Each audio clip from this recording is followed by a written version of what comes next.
Halo, nama saya Maria. Kali ini saya akan melakukan analisis terhadap salah satu film Indonesia. Di sini saya akan mengambil film Radit dan Jani karya Upi Avianto yang dirilis cukup lama, sekitar tahun 2008. Kenapa saya memilih film Radit dan Jani? Yang pertama, subjektif saja karena film ini merupakan salah satu film Indonesia favorit saya.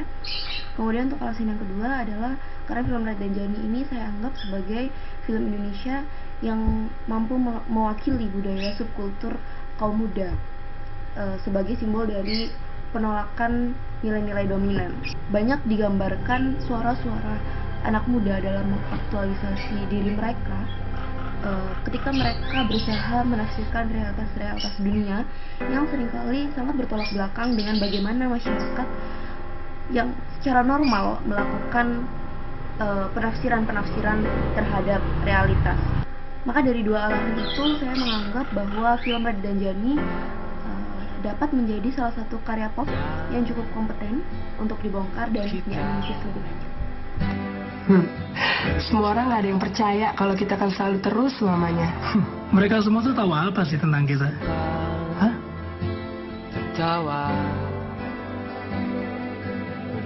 Mereka semua tuh nggak tahu tai-tainya kita. Mereka pikir kita gak bakal bisa hidup bahagia. Tapi aku bahagia hidup sama si bodohku ini.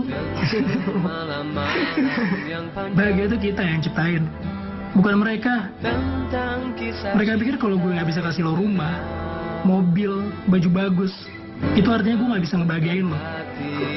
Hai. Mereka gak tahu gimana kita.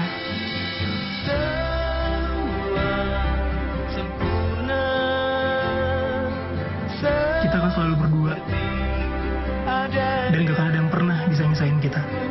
Kita punya cara kita sendiri, dan kita punya dunia kita sendiri. Aku sayang kamu, bodoh. Aku Ketika juga cinta sayang kamu. bertemu realitas. Itulah kalimat yang dapat mewakili cerita dari film ini.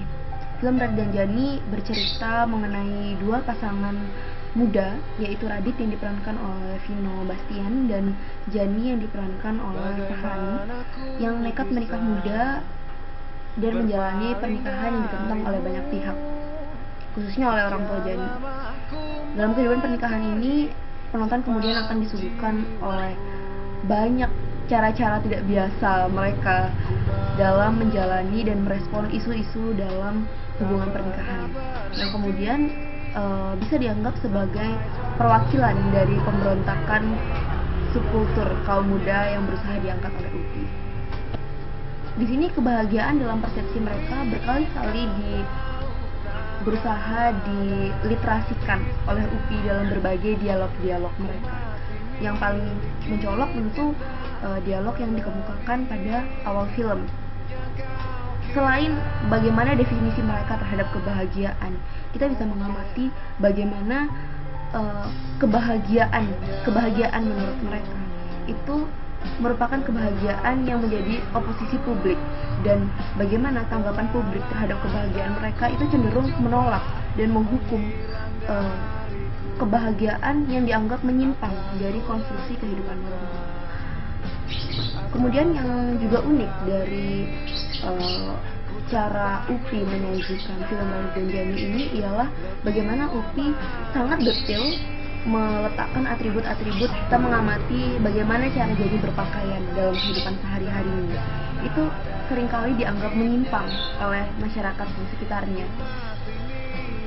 Hal ini ternyata konon oleh beberapa feminis itu dimanfaatkan memang bagaimana pencitraan pornografi dan gaya-gaya agresif dengan penggambaran gadis punk menggunakan pakaian ketat dengan bahan-bahan dari karet, bahan-bahan suspender itu digunakan untuk mencemooh gagasan-gagasan normal mengenai kecantikan.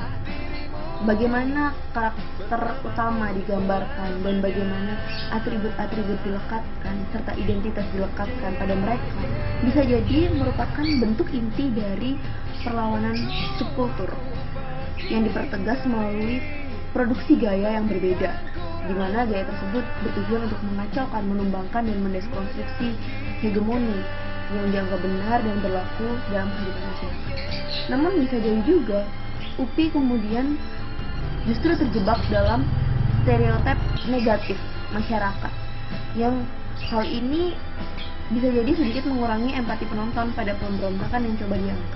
Namun poin lebih dari film ini yang ditawarkan adalah UPI dapat menyajikan dialog-dialog yang bergaya satir dalam konteks adegan-adegan yang santai. Dalam dialog tersebut kita bisa mengamati bagaimana kritikan-kritikan terhadap sistem kemapanan yang diproduksi oleh kapitalisme, di mana sistem ini sudah mengakar dalam kehidupan masyarakat sebagai way of life. Cerita kemudian berlangsung cukup cepat. Itu dimulai dari peristiwa kehamilan Jani, di mana setelah itu masalah datang silih berganti, yang kemudian akhirnya secara sedikit mengecewakan mulai mengubah pemahaman keduanya mengenai kebahagiaan yang dari awal selalu digadang-gadangkan. Dan UPI sayangnya lagi pada akhir cerita kemudian terpaksa takluk pada stereotip bahagia yang berlaku di masyarakat. Hal ini dapat diamati sangat jelas pada adegan perjodohan Jani dengan pria yang dipilihkan oleh kedua orang tuanya, dan kemudian diikuti dengan seperangkat atribut-atribut yang dilekatkan. Misalnya ada adegan keluarga bermain di taman, dan yang paling mencolok adalah bagaimana perubahan cara berpakaian Jani. Memang pada akhirnya UPI kembali pada nilai-nilai stereotip yang berlaku di masyarakat.